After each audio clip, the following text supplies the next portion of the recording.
साथियों को शरार रजाल का नमस्कार। साथियों पुनः आज हम एक नया वीडियो लेकर आपके समक्ष उपस्थित हूँ और ये वीडियो इस सीरीज़ का प्रथम भाग है, क्योंकि हम इस वीडियो में Uttar Pradesh police regulation act के बारे में आपसे बातचीत करने जा रहे हैं। साथियों, Uttar Pradesh police regulation act के बारे में आपसे बातचीत करने जा रहे हैं। अब आइए देखते हैं कि पुलिस के कौन कौन से अधिकारी होते हैं, टॉप से बॉटम तक क्या होते हैं या बॉटम से टॉप तक क्या होते हैं। साथियों, पुलिस का सबसे बड़ा अधिकारी जो है उत्तर प्रदेश में डायरेक्टर जनरल ऑफ पुलिस होता है, जिसे पुलिस महानिदेशक कहते हैं। इसके बाद आता है अतिरिक्त महानिरीक्षक, क्षेत्रीय महानिरीक्षक, एडिशनल इंस्पेक्टर जनरल, अतिरिक्त महानिरीक्षक आते हैं, और जोनल इंस्पेक्टर जनरल आते हैं। इसके बाद उप महानिरीक्षक आते हैं, यानी डिप्टी इंस्पेक्टर जनरल आते हैं। आईजी रैंक, जो आईजी होता है, डिप्टी आईजी होता है, वो आते हैं। और इसके अलावा deputy inspector general government railway police भी होता है। उसके नीचे कमिश्नर आता है। कमिश्नर के बाद जिला लेवल पे आ गए हम, और इसमें होता है हमारा डिस्ट्रिक्ट मजिस्ट्रेट, जो कि पुलिस अधिकारी नहीं है, लेकिन पुलिस अधिकारियों से संबंधित जो है सारे अधिकार देखता है। डिस्ट्रिक्ट मजिस्ट्रेट सबको देखता है। और इसके बाद आता है हमारा जो जिले लेवल का जो ऑफिसर है, वो होता है पुलिस सुपरिंटेंडेंट, यानी सुपरिंटेंडेंट ऑफ पुलिस, पुलिस अधीक्षक होता है। और इसके बाद होता है assistant and deputy superintendent of police, assistant SP या डिप्टी एसपी आते हैं। उसके नीचे जो है reserve inspector and reserve sub inspector आते हैं। पब्लिक प्रोसिक्यूटर्स का भी इसमें वर्णन दिया गया है पुलिस रेगुलेशन एक्ट में। ये भी पुलिस की सहायता और कानून की सहायता मुकदमों के लिए होते हैं। फिर सर्किल इंस्पेक्टर होते हैं। फिर जो है सब इंस्पेक्टर और आते हैं, under officer of the civil police आते हैं। फिर एक थाने का भार साधा का अधिकारी होता है, officer incharge of a station, या एसएचओ कहते हैं इसे, स्टेशन हाउस ऑफिसर होता है। ये बहुत महत्वपूर्ण पद होता है। जनरली जो भी थाना कोतवाली क्षेत्र होते हैं उनमें एसएचओ होता है, यानी स्टेशन हाउस ऑफिसर होता है, जिसे हम officer incharge of a station भी कहते हैं। उसके नीचे जो है सबऑर्डिनेट सब इंस्पेक्टर आते हैं, इंस्पेक्टर आते हैं, सब इंस्पेक्टर आते हैं।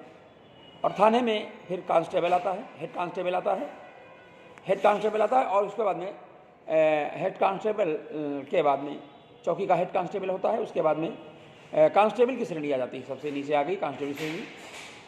फिर आर्म्ड पुलिस होती है, सशस्त्र पुलिस होती है, और एक घुड़सवार पुलिस भी होती है, जिसे माउंटेड पुलिस भी कहते हैं। घुड़सवार पुलिस भी होती है, माउंटेड पुलिस।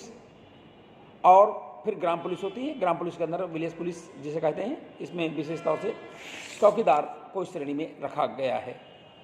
ये भी पुलिस विभाग से संबंधित काम देखता है, ग्राम के संबंध में सारा काम देखता है पुलिस। इसे चौकीदार कहते हैं, ग्राम रक्षक भी कहते हैं। ये है प्रथम भाग में तो इतना साथी। दूसरे भाग में ड्यूटीज आती हैं, पर्टिकुलर ड्यूटीज, थानों में की गई रिपोर्टें इस द्वितीय भाग में है। यानी जो संज्ञेय अपराध की प्रथम सूचना रिपोर्ट का नियम क्या होगा, कैसे लिखा जाएगा, पठनीय कैसे होंगे, जीडी में कैसे अंकित किया जाएगा, कैसे सूचनाएं आएंगी, सीडी में कैसे अंकित किया जाएगा, किस प्रकार जो है जिलाधिकारी को, डीएम को, एसपी को जो है जो भी जीडी में अंकित किया गया है उसको कैसे उसकी सूचना दी जाएगी, रिपोर्ट की प्रति भेजी जाएगी। असंज्ञेय जो अपराध होंगे, नॉन कॉग्निजेबल जो ऑफेंस होते हैं, उनके सूचना अंकित करने के नियम क्या होंगे, इसके बारे में। फिर आता साथियों, जब सूचना एफआईआर अंकित हो गई तो इन्वेस्टिगेशन प्रारंभ हो जाता है। जैसे इस संज्ञेय अपराध की सूचना प्राप्त होती है, थाने का भारसाधा अधिकारी जो होता है उसके अधिकार और कर्तव्य लागू चालू हो जाते हैं। संज्ञेय अपराधों की अन्वेषण होता है, क्रियाकलाप होते हैं, जांच होती है, मौके जाके नक्शा बनाया जाता है, गवाहों के बयान लिए जाते हैं, थाने पर भी बुलाया जाता है। ये सारी बातें शुरू हो जाती हैं इन्वेस्टिगेशन में। लेकिन इन्वेस्टिगेशन में एक चीज़ और बताई गई कि पूछताछ के लिए बुलाए जाने वाले व्यक्ति को अनावश्यक परेशान न किया जाए, बार बार ना परेशान किया जाए। यदि हमें किसी पुलिस भारतीय अधिकारी को किसी बंद स्थान की तलाशी लेनी है तो उसके संबंध में तमाम सारे रूल्स हैं और भी सावधानियाँ बरतनी पड़ती हैं। इन्वेस्टिगेशन में घटनास्थल नजरी बनाना बहुत ही आवश्यक होता है, उसका अंग होता है। डाइंग डिक्लेरेशन यानी मृत्युकालिक बयान भी पुलिस अधिकारी रिकॉर्ड करता है। शिनाख्त के क्या नियम हैं और तमाम जो माल इकट्ठा हुआ है उसे माल खाने में, जो जिला माल खाना होता है, भेजा जाना, ये सारी बातें जो हैं इन्वेस्टिगेशन के अंतर्गत आती हैं। कभी कभार पुलिस अधीक्षक स्वयं जो है इन्वेस्टिगेट करता है। सारे जीडी में अंकित करने सारा सीडी जांच करती है, सीडी केस डायरी बनाती है पुलिस। उसके बाद में जो है जैसा भी साक्ष्य पाती है उस हिसाब से या तो न्यायालय में चार्जशीट भेजती है या अंतिम रिपोर्ट यानी फाइनल रिपोर्ट को भेजती है। ये सारी चीज़ें जो है इन्वेस्टिगेशन के अंतर्गत आती हैं। दूसरा ये है कि इंक्वेस्ट या मृत्यु समीक्षा, पोस्टमार्टम यानी शव परीक्षा या examination and treatment of the wounded persons, घायल व्यक्तियों की चिकित्सा के बारे में है। इसमें धारा 40 CRPC के तहत चौकीदार के क्या कर्तव्य होंगे? पंचायतनामा भरने का अधिकार, पंचायतनामा का मृत्यु समीक्षा रिपोर्ट और केस डायरी में लिखा जाना, शव को मरणोत्तर जो है शव परीक्षा के लिए यानी पोस्टमार्टम के लिए भेजना, शर्त स्लिप या खोज पर्ची पर अज्ञात शवों का अंगुल चिन्ह अंकित करना, ये सब इसके अंतर्गत है। किसी भी प्राप्त हुए उसका जो है अंकित करना, जो शव मिल गया है उसको लावारिस उसको अंकित करना, उसका पूरा डिटेल बनाना, ये सारा उसमें आता है। गिरफ्तारी, जमानत और अभिरक्षा, अरेस्ट, बेल एंड कस्टडी, ये भी पुलिस के इन्वेस्टिगेशन के आधार हैं। पुलिस अधिकारी द्वारा बिना वारंट की गिरफ्तारी की क्या प्रक्रिया होगी और धारा 57, 167, 58 CRPC का कठोरता से पालन करना, केस डायरी बनाना, गिरफ्तार व्यक्ति से सारी पूछताछ करना, इंट्रोगेट करना, न्यायालय जो है में प्रस्तुत करना अभियुक्तों को, ये सारी बातें इन्वेस्टिगेशन के अंतर्गत आती हैं। Custody and disposal of property, जो भी संपत्ति कस्टडी में ली गई है उसके क्या नियम होंगे इसमें है। सदर मालखाने में माल का रखा जाना, सदर मालखाने में मोहरे के कर्तव्य होंगे। पुलिस द्वारा बरामद किए गए कोई अगर अवैध हथियार बरामद किए, अवैध राइफल्स या बंदूकें बरामद किए हैं उसको मालखाने में जमा कराया जाएगा। अगर कोई व्यक्ति निर्वसियत मर गया तो उसकी संपत्ति का निस्तारण कैसे किया जाएगा, इत्यादि सारी बातें जो है इसमें इन्वेस्टिगेशन। विशेष अपराध में आते हैं, स्पेशल क्राइम्स में आते हैं। डकैती, लूट की घटना के बाद थाना प्रभारी द्वारा की जाने वाली कार्रवाई, व्यावसायिक विषकरण की घटना पर कार्रवाई, बालक बालिकाओं के गायब हो जाने की सूचना प्राप्त होने पर कार्रवाई, पशुओं को अगर कोई विष दे दिया है, जहर दे दिया है तो उसका विसरा से संबंधित कार्रवाई, ये सारी कार्रवाइयाँ पुलिस द्वारा की जाती हैं। गाय बैलों की चोरियाँ, थेफ्ट्स ऑफ बोवाइन कैटल्स, पशु चोरी की रिपोर्ट लिखाने की प्रक्रिया, पशु चोरी के मामले में विवेचक का किया जाना, पशुओं की चोरी के मामले में समान निर्देश, पशु बिक्री के ऐच्छिक पंजीकरण नियम, इत्यादि बातें सब इसमें आती हैं। क्रिमिनल्स, ट्राइब्स, फॉरेनर्स एंड वाइग्रेंट, निवासी हो या भ्रमणशील जनजातियाँ हों, उनके रजिस्ट्रेशन के नियम बनाना, नियमों में लिखना, खाना बदली से संबंधित नियम लिखना और तमाम सारी विदेशों से संबंधित जो हटाने की कार्रवाई, सारी बातें होती हैं। पेट्रोलिंग्स एंड पिकेट्स बहुत बड़ी चीज़ है पुलिस के लिए। सड़क पर गश्त लगाने के नियम क्या होंगे, सड़क गश्ती दल के कर्तव्य क्या होंगे, टेलीग्राफ के क्या कर्तव्य होंगे और गश्त लगाने के जो 6 फेरे होते हैं उनकी पद्धति क्या होगी, इसके संबंध में नाकाबंदी के समय की जाने वाली कार्रवाई किस प्रकार की वगैरह। Special guard and additional police भी होती है। Police Uttar Pradesh police regulation act में स्पेशल गार्ड्स और एडिशनल पुलिस की भी व्यवस्था की गई है। इसके अलावा भगोड़े अपराधी जो होते हैं यानी एब्सकॉन्डेड ऑफेंडर्स, भगोड़े अपराधी एब्सकॉन्डेड ऑफेंडर्स, इनके बारे में है कि अपराध करके भागे हुए व्यक्ति के लिए उद्घोषणा 82 धारा से 82 CRPC में होती है, 83 में कुर्की होती है, उसकी प्रक्रिया को करना और इसका जो है भगोड़े अपराधियों का रजिस्टर बनाना और लोग जो हमारा पब्लिक प्रोसिक्यूटर होता है, सरकारी वकील होता है, उसके द्वारा मुख्यालय पर भगोड़े अपराधियों का रजिस्टर रखा जाना। भगोड़े अपराधियों से पुलिस अधीक्षक का क्या अधिकार होगा और यद्यपि जिला अधिकारी को किसी भगोड़े अपराधी का नाम रजिस्टर निकालने की शक्ति प्राप्त है।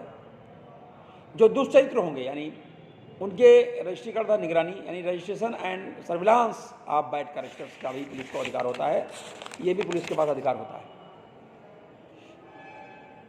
इसके अलावा history sheeters and surveillance. History sheeter जो लोग होते हैं उनकी हिस्ट्री शीट अंकित करना, पूछे कितना अपराध किया है, किस प्रकार अपराध किया है, उस सारी प्रक्रिया जो है इसमें बनाना और उनके सारे रजिस्टर बनाना और सारा उनको सर्विलांस पे रखना, निगरानी में रखना, सारी बातें जो है पुलिस करती है। गिरोह पंजिका, गैंग रजिस्टर भी पुलिस बनाती है। गिरोह पंजिका में प्रविष्ट करना, उसका रखरखाव करना। मुख्यालय गिरोह रजिस्टर होता है, एक मुख्यालय पे होता है, मुख्यालय के गिरोह का रखरखाव। इस प्रकार जो है हिस्ट्री शीटर का अपना खर्च होने की सूचना पर चौकीदार व गश्ती अर्ची का कर्तव्य। जांच पर्चियाँ होती हैं, जांच पर्ची आ, जांच पर्ची बा। तो जांच पर्ची आ होती है जिसमें हिस्ट्री शीटर के गंतव्य स्थान के आवेदित होने पर कार्रवाई होती है। हिस्ट्री शीटर के संदिग्ध अनुपस्थिति जीडी में लिखना होता है। चौकीदार का जीडी में अंकन होता है। जांच पर्ची आगे प्राप्तकर्ता पुलिस अधिकारी के कर्तव्य। जांच पर्ची बा, जब जांच पर्ची बा प्राप्त होती है पुलिस अधिकारी क्या कर्तव्य होते हैं इत्यादि बातें। एग्जीक्यूशन प्रोसेस, तमाम सारी एग्जीक्यूशन पुलिस भी करती है और प्रोसेस भी करती है। 431 सीआरपीसी के अंतर्गत पुलिस द्वारा जुर्माने का वसूल किया जाना।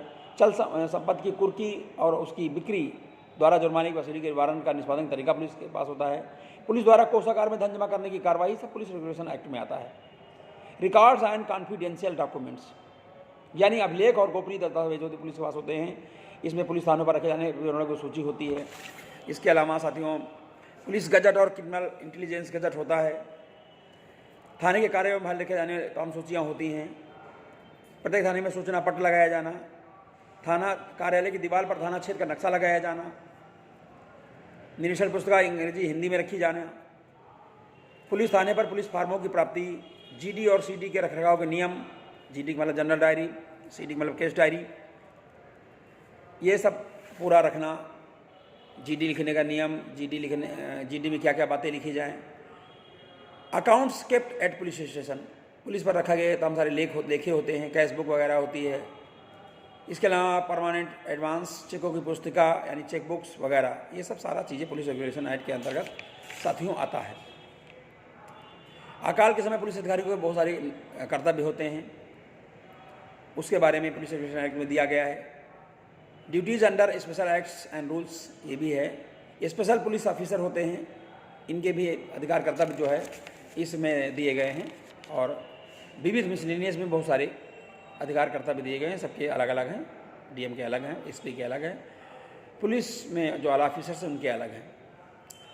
आगे इंटरनल एडमिनिस्ट्रेशन के बारे में दिया गया कि नियुक्तियाँ कैसे होंगी, पुलिस बल के लोगों की नियुक्तियाँ किस प्रकार की होंगी, तो ये सब के बारे में दिया गया है। तो पुलिस रेगुलेशन एक्ट में ये सब दिया गया है। तो साथियों इस वीडियो में आज इतना ही। इसमें हमने संक्षिप्त में आपने पुलिस रेगुलेशन एक्ट के बारे में बताने का प्रयास किया है कि पुलिस रेगुलेशन एक्ट में क्या इसका विस्तार है, किन किन बातों का वर्णन किया जाना है, किन किन बातों को बताया जाना है। तो साथियों आज हमने संक्षिप्त में पुलिस रेगुलेशन जो एक्ट है उसका विस्तारीकरण किया है, कौन कौन सी बातें पुलिस के अधिकार में है, क्या कर्तव्य है, क्या ड्यूटीज़ हैं और क्या क्या उनके अधिकार हैं, कौन कौन से काम करेंगे वो लोग और कितने उसके पदाधिकारी हैं और क्या क्या उनके कार्य होंगे, उन सब बातों को संक्षिप्त में बताने का प्रयास किया है। ये वीडियो इस सीरीज़ का पहला भाग है। अगला वीडियो हम जो इस सीरीज़ का दूसरा भाग होगा उसमें विस्तार से पूर्ण रूपेण एक एक प्रक्रिया को आपके सामने समक्ष रखेंगे, ताकि पुलिस द्वारा पुलिस थाने के भरसात अधिकारी द्वारा या विवेचना अधिकारी द्वारा, इन्वेस्टिगेशन ऑफिसर द्वारा जो भी रीतियाँ अपनाई जाती हैं, नीतियाँ अपनाई जाती हैं, जो भी प्रोसीजर अपनाया जाता है उसके बारे में आपसे ठीक से जान सकेंगे साथियों।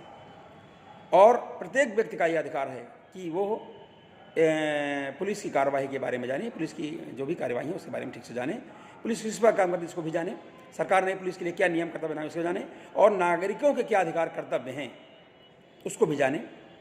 साथियों किसी को भी पुलिस से डरने की जरूरत नहीं, पुलिस जनता की सहायता के लिए है, आवाम की सहायता के लिए है, पब्लिक की सहायता के लिए है। तो ये इस वीडियो में इतना ही है साथियों। वीडियो बनाने का हमारा मकसद आप लोगों को कानून की जानकारी देना है, आप लोगों को कानून की सूक्ष्म बातों से परिचित कराना है, ताकि आप सभी साथी कानून को समझें, जानें और अकॉर्डिंग उससे काम करें, कानून का सम्मान करें, समझें, संविधान का सम्मान करें, कानून का सम्मान करें और व्यवस्था का सम्मान करें। और सब बातों का सम्मान करते हुए आप तर्कशील बने, विद्वान बने, ज्ञानी बने और कानून के ज्ञाता बने। यही वीडियो बनाने का हमारा मुख्य मकसद है साथियों। इस वीडियो में आज इतना ही। नेक्स्ट वीडियो में हम डिटेल में पुलिस रेगुलेशन एक्ट के बारे में आपसे बातचीत करेंगे। आप सभी साथियों को वीडियो देखने के लिए बहुत बहुत धन्यवाद साथियों। सभी साथियों को हमारा मोबाइल नंबर 759865। जय राष्ट्र, जय भारत, जय संविधान।